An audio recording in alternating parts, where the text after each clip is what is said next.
Welcome to the Happy, Healthy Life Podcast with your hosts, Rob and Randy, who reveal the truth, the lies, and confusion about health so that you are no longer the victim to mainstream medical dogma and you are the hero to your own happy, healthy story.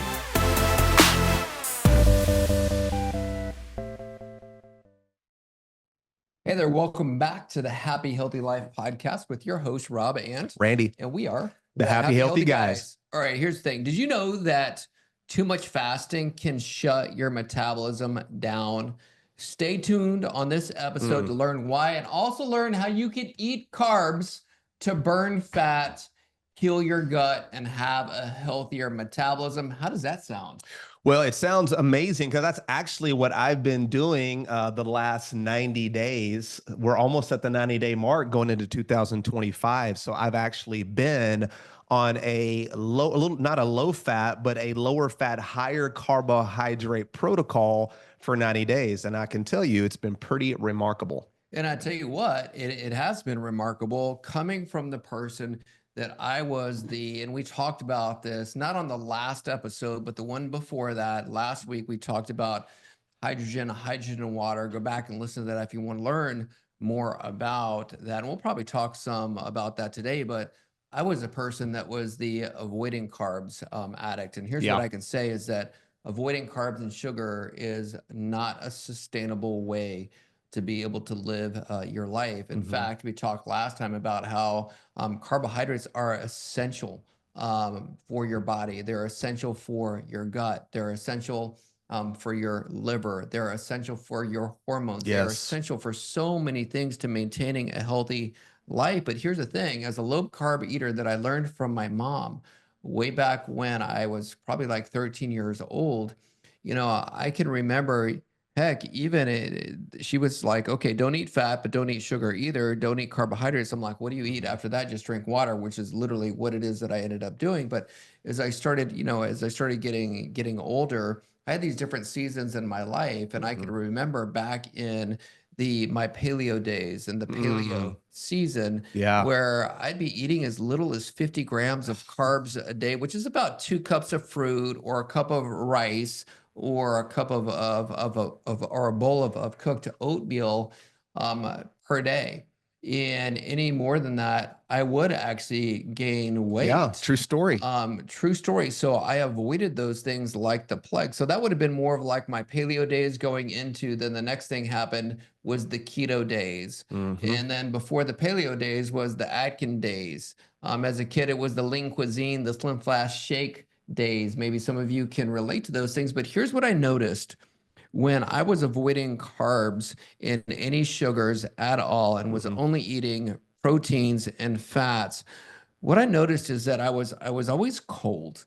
I had low energy. My sleep was terrible. And the worst part about all of it is that I had the worst sugar cravings that you could ever imagine. And not only that, so I would like have the sweet tooth, but then avoided it. And it was like, it was like death to have to avoid those things. And I was very easily irritated as well, super sluggish. So I may have looked healthy because I was thin, but the reality is that I felt like crap. And, that right there goes to show is that looks can be deceiving. You can look good on the outside, but the reality is that even when I go back and knowing what I know now, and we look at photos from back then, and I see a photo of myself come up from like 15 years ago, I had these really dark circles under my eyes. Just high levels of just stress, adrenal fatigue, cortisol. Yeah, you did. I mean, I didn't look much better. I mean, heck, I was. Oh, you had cancer. Yeah, I had cancer. So it's not like I'm pointing at you, picking at all of your flaws. I'm picking out the speck in your eye, and I've got a plank in my own. But no, not to interrupt you, but yeah, that was you and I both were making big mistakes. We were really in a very low carbohydrate type of a diet where we're eating, just a lot of fat and protein and keeping the carbs. Really, that's what it was, below 50, to almost be in this ketogenic state, which, hey, listen, if you've ever done a ketogenic diet or you've gone low carb, you've probably noticed some benefit. However, short term, there are benefits. there are some Okay. benefits short term, but long term, you're depriving your body of things that it wants. And so you nailed it. The sugar cravings were insane. So you could just really have to muster up willpower and just not eat anything sweet. And then all of a sudden, and that's, I'll talk about my 23-day ice cream bender that I went on when, I deprived myself and it was all willpower. And then you get the first taste of sugar and then you just want to eat it every day because you have it really goes back to being metabolically unhealthy. Because remember, your body has the ability to burn fat and burn sugar, carbohydrates for fuel. In fact, those are the two fuel sources in the body. In fact, there's a cycle, a metabolic cycle in the body. You're going to like this. It's called the Randall cycle, which is my real name, not spelled R-A-N-D-L-E. It's not Handle, Randall.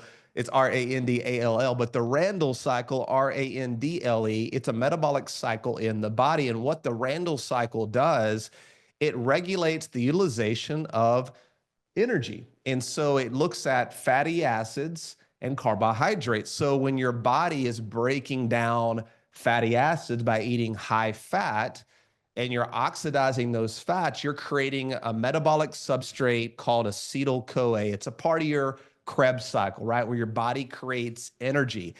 However, when your body is burning fat and creating acetyl-CoA from the oxidation of these fats, what that does is it blocks another enzyme in the body that is used by glucose or pyruvate, which is designed to also be utilized in the Krebs cycle to create energy, but you block the ability to create acetyl-CoA from eating glucose. So all that to be said, not to be too scientific, is if you're eating lots of fat and you're metabolizing fat, your body will not have the ability to use glucose for energy because those two energy sources are competing. It's like that seesaw that I talked about on the last episode where, protein would be that fulcrum on the seesaw, and then the carbs are either you're eating more carbs and the fat's going down, or you're eating more fat and the carbs are going down or up. So it's that seesaw effect, and that's the Randall cycle. So it's monitoring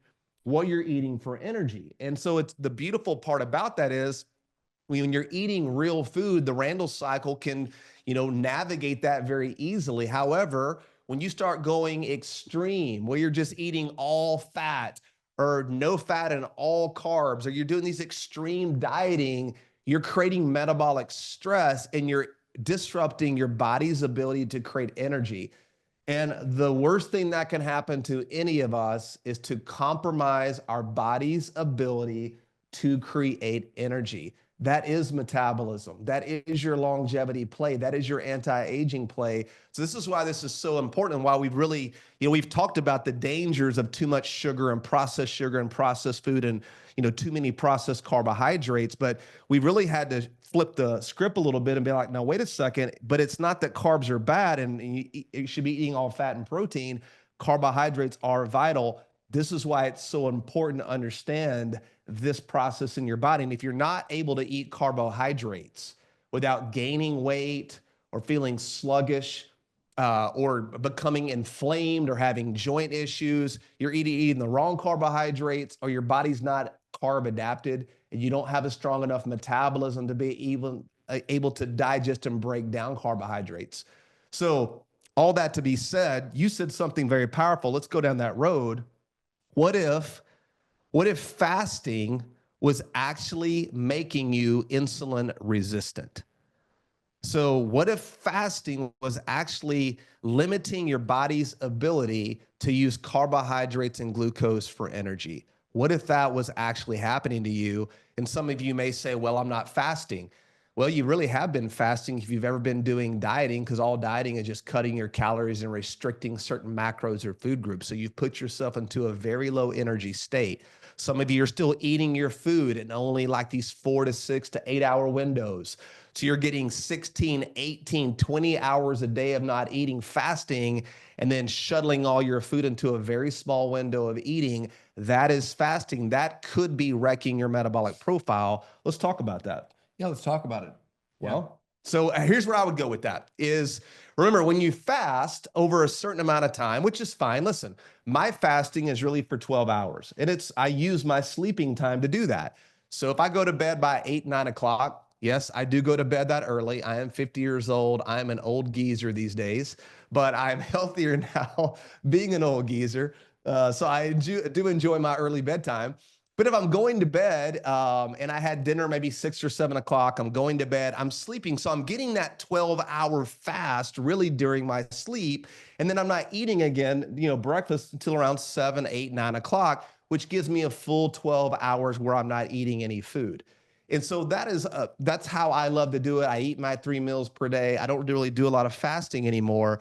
But for some of you, if you're skipping that breakfast, if you're even skipping that lunch, you're doing 1 meal a day or a very tight, restricted window of eating, and you've been doing that for a very, very long time, what will happen is, as we know, your body starts to break down fat and oxidize fat for energy, which can be a great thing. However, if you're that person who's lived in the standard American diet and grown up here eating all the foods and enjoying all the seed oils and the processed foods and the artificial flavors and sweeteners and the grains and all the toxicity, what happens is when you're fasting, you're releasing all of that stored linoleic acid out of your tissue. So all that omega-6 polyunsaturated fatty acid, those seed oils that have a 680-day half-life, you're now oxidizing and dumping those into your bloodstream. And here's the problem. We talked about this last week. Those metabolites, those breakdown products of seed oil, the oxalams, those oxidative linoleic acid metabolites like 4-HNE, CYP, MDA, acrolein, those actually cause insulin resistance because they're so damaging to the tissue, the reactive oxygen species, the oxidative stress. So you're releasing those into your body, causing this oxidative stress, and your body's no longer able to actually metabolize glucose. Because once again, remember, you're going to compete in that mitochondria, in that Krebs cycle between fat and carbs. And the problem is you can't metabolize omega-6 seed oil. It is a toxin. Your body stores it, you release it, you cause more inflammatory responses, more insulin resistance. So if you've been time-restricted eater, low carb, low calorie, fasted person who's only eating once or twice a day for a long period of time, you've been dumping all this seed oil into your system, you could have created what's called physiological insulin resistance, where your tissues now no longer take up glucose, even though you're not even eating any glucose. Riddle me that.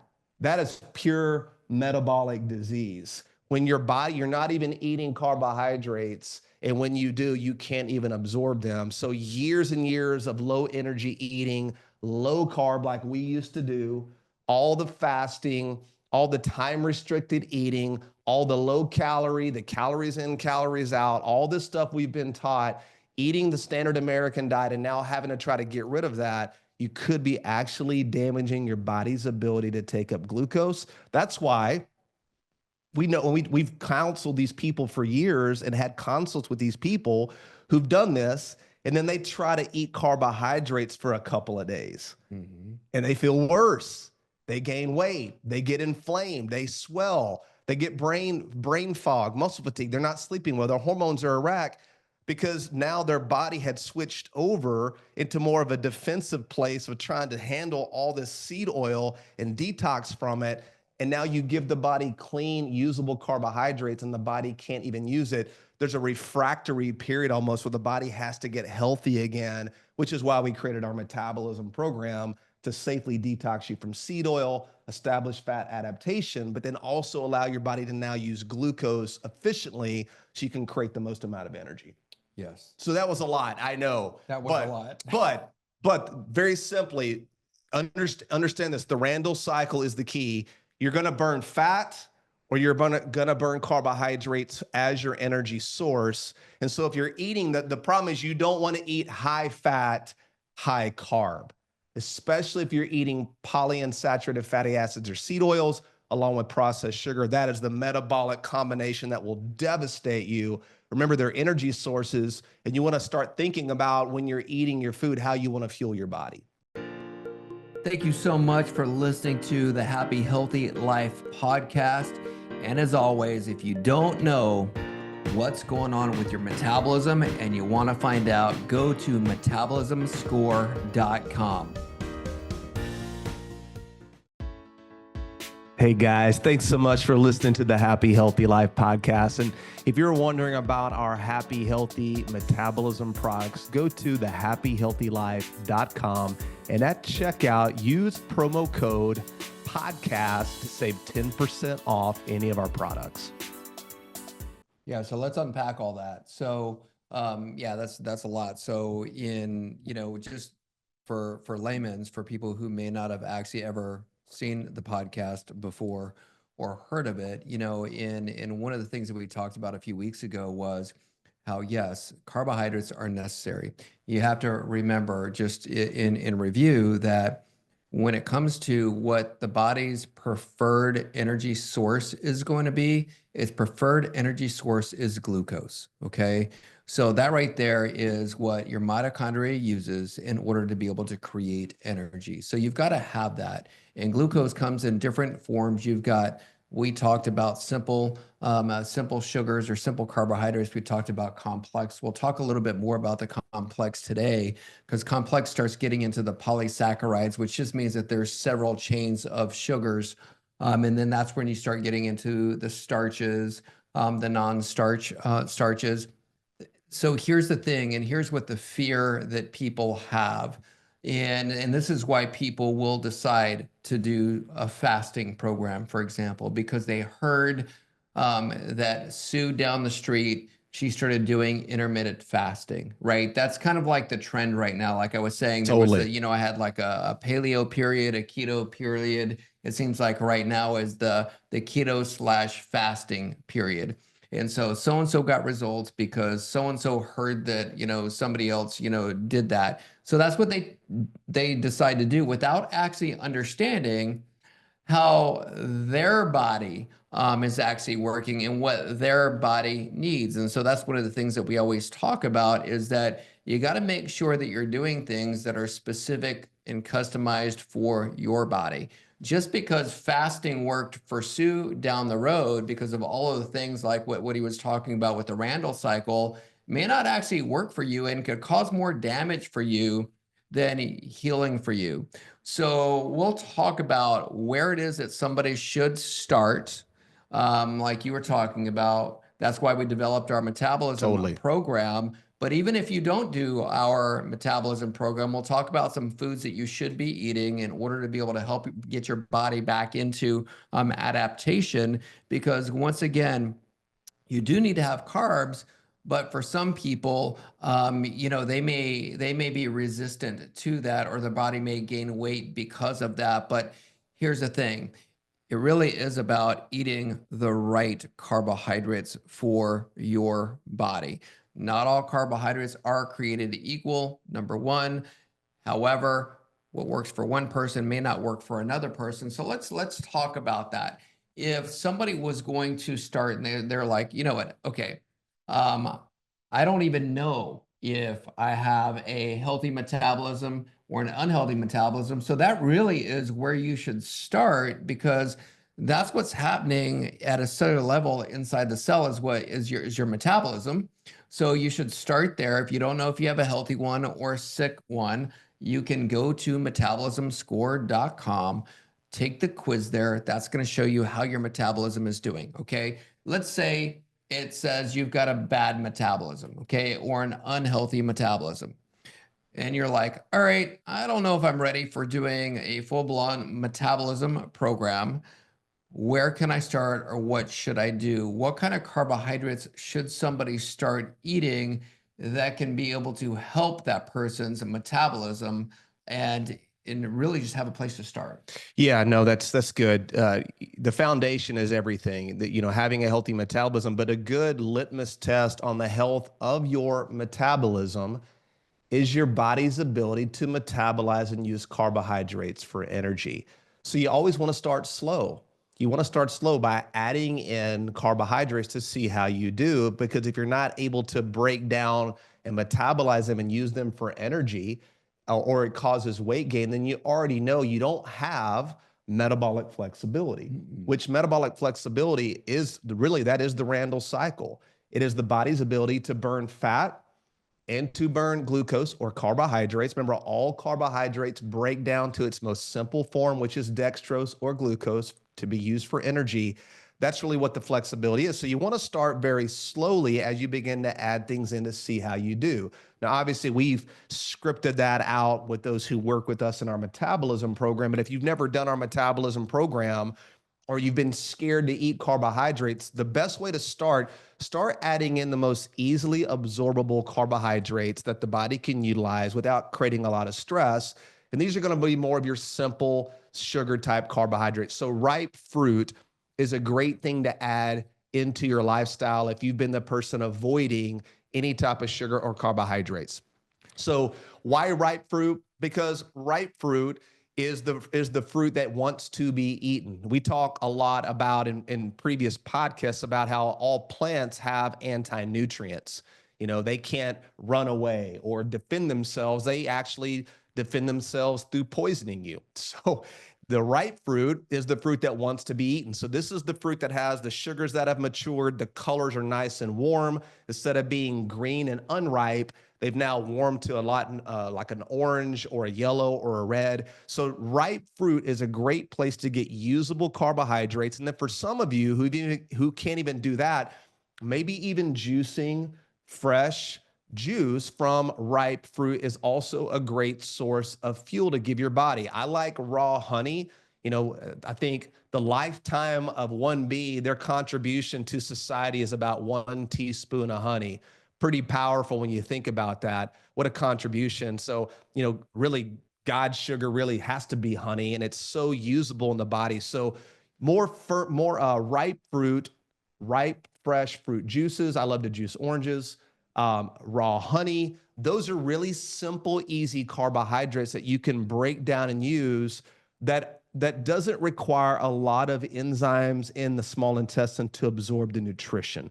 What you don't want is eat a bunch of fibrous, unripe plants and fruit and then get all of that fiber into the base of the small intestine. And then you end up with all this undigested food in the colon. It's fermenting, you're gassy, you feel bloated. That's a sign right there, not a good metabolism. Yeah, your body has no idea how to digest that. I think that's one of the things that we'll talk about even in next week's episode and why that is. But one of my favorite fruits that's super sweet, talking to a recovering, sweetaholic, is dates. I cannot believe I didn't say dates. Good call. Is dates. Do you remember? Okay, so in our in-person experience in our last Tulum retreat, one of the items that we had for dessert were dates that were stuffed with a Manchego cream cheese. Yeah, I do remember that. Oh my gosh, they were like crack. You remember that? They kept bringing out plates of it, and we couldn't stop eating it. Holy moly. It was so delicious. Yeah, one of my favorite treats is actually SCT oil on a date. Cut it open, put it in the date, and eat it. But yeah, no, dates are important. Dates have a sugar alcohol called allulose, which also helps trigger. It's a messenger to the small intestine to secrete GLP-1 peptides, which creates that feeling of satiety. So you don't need to be sticking shots into your stomach. Eat real food, and especially carbohydrates, especially ripe fruit and dates are beautiful. After dinner, 3 big old juicy dates after dinner create such satiety and a level of fullness and satisfaction. A little SCT oil will go a long, long way there. So I love those. Another is coconut water, a great loaded with electrolytes, very easy to absorb. So the raw honeys, maybe even a little, organic maple syrup is great, easy to absorb, easy to digest. So those are some simple things you can start with to see how you do, okay? And if you're not able to, eat 30, 50, 70, 80 carbohydrates from those simple, easily digestible sugars, then you may have a real metabolic issue there because that should be easily digested. It's the simplest things to digest. Yeah. So in going down that pathway, so you need to understand also if you're eating these things putting them in the right carbohydrates into your diet. But also, if you're trying to do that with a poor metabolism, you could still have problems. So don't think that, okay, the information that we're going to give you right now is going to be like overnight. Oh my gosh, my metabolism just sped up. Mhm. And so some symptoms that you do have a poor metabolism that's got to be addressed. It's not a matter of if, it's just a matter of when are you going to Mhm. actually address it, because some of those symptoms could be all of a sudden you've got unexplained weight gain, like you have no idea why all of a sudden you're gaining weight, or you're that person that And you as blame it on the fruit. you're blaming, yeah, and you're blaming it on eating Yeah. too much fruit. That's the problem. Or you're that person as you've been getting older, it's been harder for you to be able to lose the weight, or maybe you've got lower energy, you're fatigued. You do have, like I talked about earlier, you've got cold hands and in feet. This is a big one, especially for women. It's hair thinning or hair loss. Mm. And you'll just attribute that to getting older. But that right there is a sign that your metabolism is not working the way it's supposed to. And you've got to address that at a cellular level. And then the one that we were just talking about was the sugar cravings. A lot of people just say, you know what, I was just born with a sweet tooth. I used to say that I was born with sweet teeth. You know Mhm. what? That is a learned behavior by the cells in your body because they're damaged for all of the reasons that we talked about scientifically and biochemically speaking here on the show, or you just always had that craving for starchy foods. Now, here's the thing is that when you have it, and we're going to switch gears a little bit, but when you do have a healthy metabolism, and one of the reasons that we did this, because we noticed that even people with a healthy metabolism, that they hadn't addressed their gut. And having a healthy gut, we're still having some challenges, which is why we developed our Happy Healthy Gut program. And so it's crazy how, how hand in glove having a healthy metabolism and having a healthy gut go Mhm. together. Okay. So let's talk about that. If what is the problem when it comes to eating these right carbohydrates if you have an unhealthy gut? And then we'll share, okay, how do I know if I have an unhealthy gut? Because immediately people start just going, okay, maybe I was born with ulcerative colitis, or maybe I was born with SIBO, or maybe I was just born with these things. No, again, it's a learned behavior by the cells in your body. But what are some things that people can be doing in order to be able to heal their gut? Well, I think that's what we've been talking about when you talk about eating really easily digestible foods, Yeah. because you named off a lot of the symptoms that, or the quote disease, which by the way, diseases don't exist. There's only dis-ease, where there's interference to the ease of the body. Diseases are so easily to be diagnosed and then treated with drugs. So things like SIBO. And this is very rampant even in the health and wellness and the freedom community, and naturopaths and functional medicine doctors, even not even the allopathic doctors, which we love to throw under the bus and they deserve it. But we're talking about doctors who like to diagnose and then do all these natural things for SIBO and ulcerative colitis and Crohn's and the IBS, where you've got the diarrhea and the constipation and all these issues. But that just means your body is getting a lot of undigested food all the way down into your colon. And what you don't want to have happen is getting food into your colon. Most of the food should be broken down and absorbed and metabolized and utilized before it gets to the colon. And then the colon obviously is there to help remove it and eliminate it as waste. But what happens is when you're eating processed foods, processed sugars, eating seed oils, lots of plant fiber, insoluble fiber from tons of just greens and veggies and whole grains, you get all of that into the colon, and it creates what's called endotoxin. It's a big buzzword now, where really all it means is you don't absorb nutrients. Your gut health is a wreck. You probably have got severe, leaky gut issues where your body just is inflamed, and so you get all this matter into your colon, and that endotoxin creates a systemic response in your body. And it's not an infection. It's literally your body becomes inflamed and toxic because it's trying to heal. It's trying to do the right thing, but you put it in a compromised situation. And so that's where we talk about eating really bioavailable, nutrient dense food is where you start. So we talked about the carbohydrates. Now, listen, if you can handle the ripe fruit and the fruit juices and raw honey and do fine, then maybe you can even move to even overdo some fermented foods. Fermented foods can provide real, real nutrients from the food because it's already breaking down. Fermentation increases nutrient density and will break down a lot of anti-nutrients. So like I would never want to eat raw cabbage, which could be very gut disruptive. But now if you take that cabbage and you ferment it, and now I get sauerkraut, now I'm getting all of those probiotics, those enzymes. I'm deactivating some of the phytic acid or any lectins or solanines, which are anti-nutrients, and you're absorbing more of that material. So like kombucha, sauerkraut, fermented pickles, those can be nice things to add as well. And then maybe some of you, if you're doing better and better, maybe you can even start adding some starches, maybe even some white rice. Stay away from brown rice because of that fiber and that hull has a lot of lectins, and a lot of rice has been linked to heavy metals and arsenic. So you want to get the white rice, cook it completely. Potatoes as well can be a great source for some of you, but you want to cook them thoroughly, peel them, really break them down. The skins of a potato have those anti-nutrients, those lectins, which can really wreck the insulin response because lectins compete for the same receptor sites as insulin, which can really throw off your blood sugar. So, and then when you go to the proteins, when you start eating, that's why we recommend eating, meat. Meat can be awesome. We hear the stories of the people like they died of like all 40, 50 pounds of fermented meat in their colon. That is not true at all. Meat is not fermenting in your colon. That's undigested food and a lot of fiber and insoluble fiber.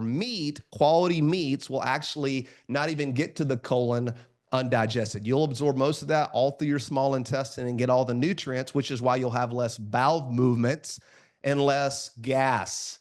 All right. So you fart way less when you absorb the nutrients, which is eating animal-based meats, healthy fats, staying away from seed oils, ripe fruit, honey, really giving your body usable nutrients. So that's what I would say to that when you're talking about carbohydrates, healthy proteins, which are easy to absorb, not processed, right? Not seed oils, not processed sugar, not things in a box or a can that's got 87 ingredients.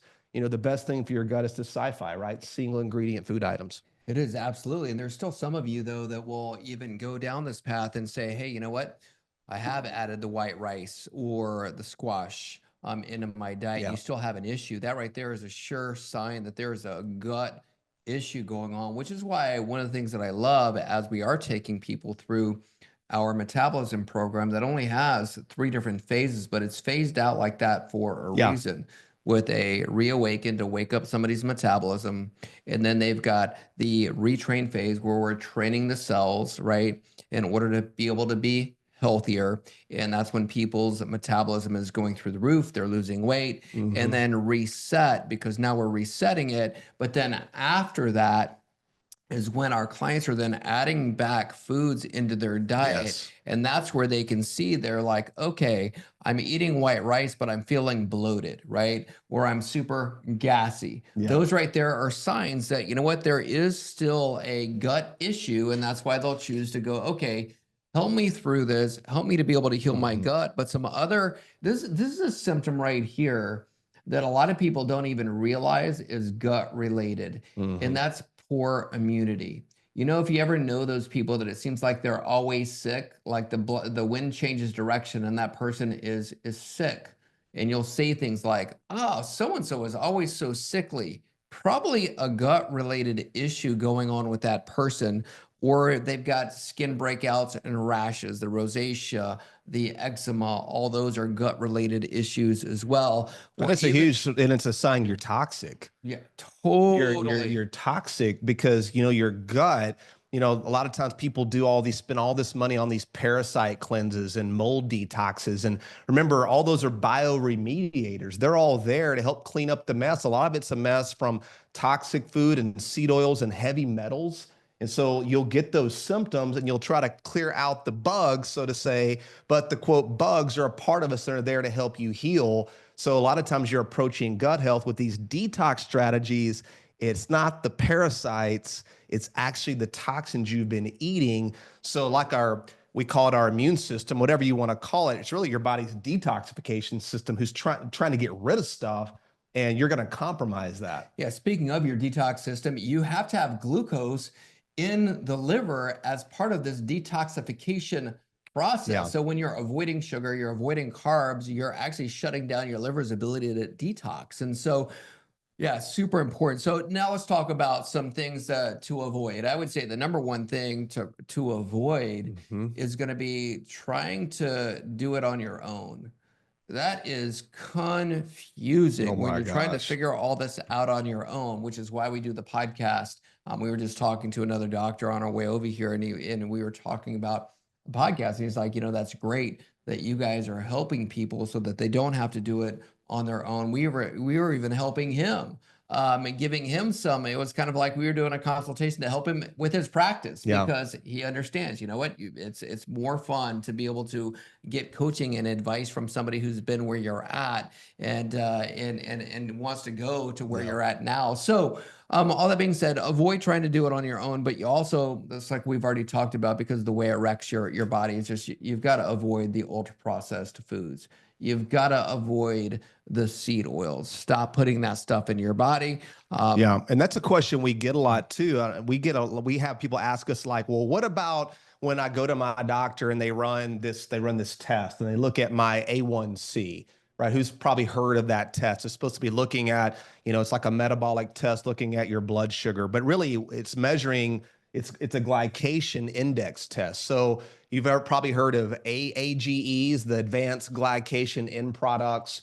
It's a metabolic disruption where literally you are causing insulin resistance in your body, and the half-life, depending on which protein that it reacts with, could be around causing a way more damage. So like you just said, one of the best ways to help improve your glycation index and lower your A1C, not chemically force it down with drugs, which we know can cause way more problems, but to normalize it, is to avoid seed oil and processed sugar, because natural sugar and natural fats and real proteins, they don't glycate.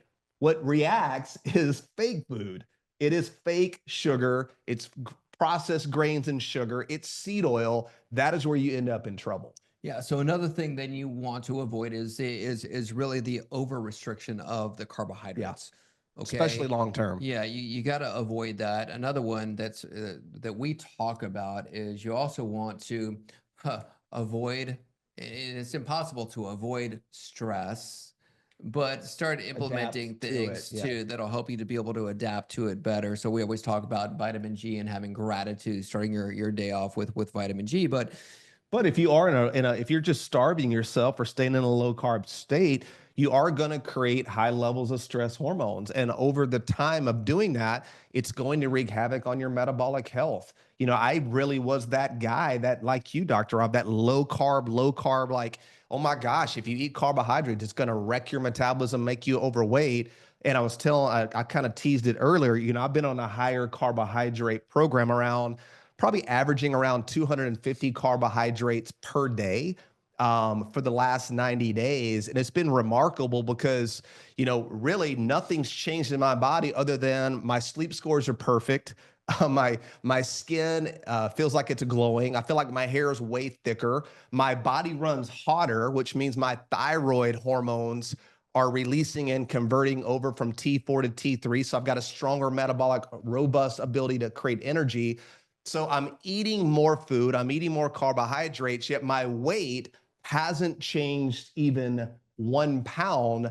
I'm still just as lean as I've ever been. I just have way more energy and I recover way better. So it's been really cool to see what can happen, but I'm eating real food. I'm not messing around. I'm not having cheat meals. I'm not drinking alcohol. I'm not joking around. This is my health, my life. But if you're willing to put the work in and eat the real foods, or even work with the professionals, we can help guide you through this.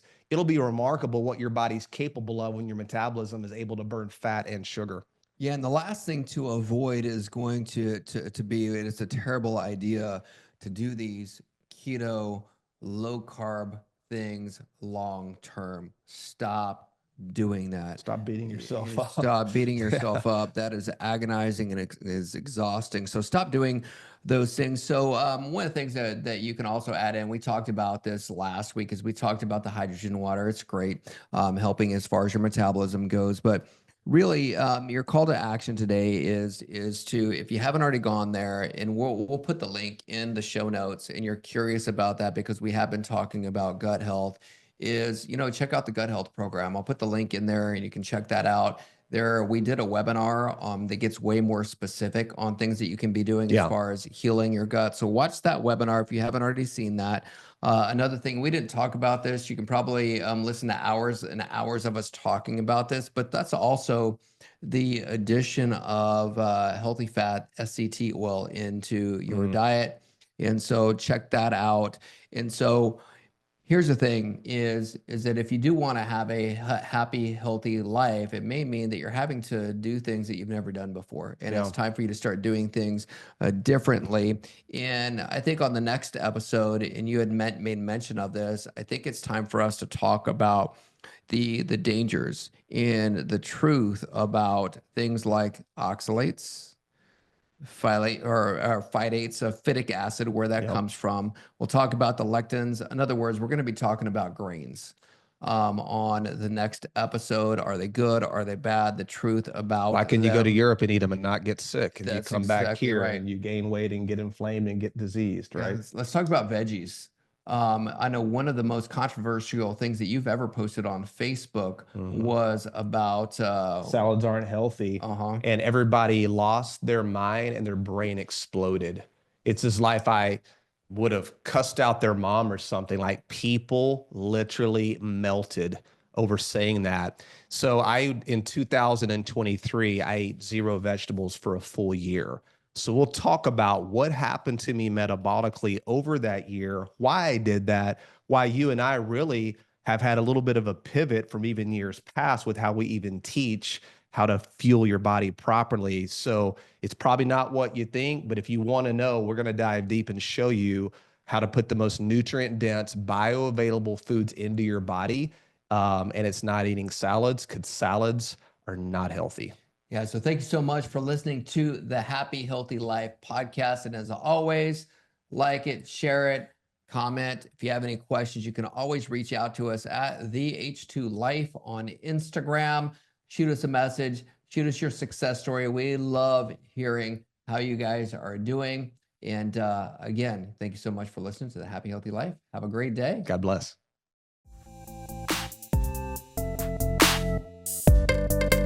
Thanks for listening to the Happy Healthy Life podcast. If you enjoy the show, make sure to follow them on Instagram, YouTube, and Facebook at The Happy Healthy Guys. Don't forget to like, subscribe, follow, and review the show wherever you listen to podcasts.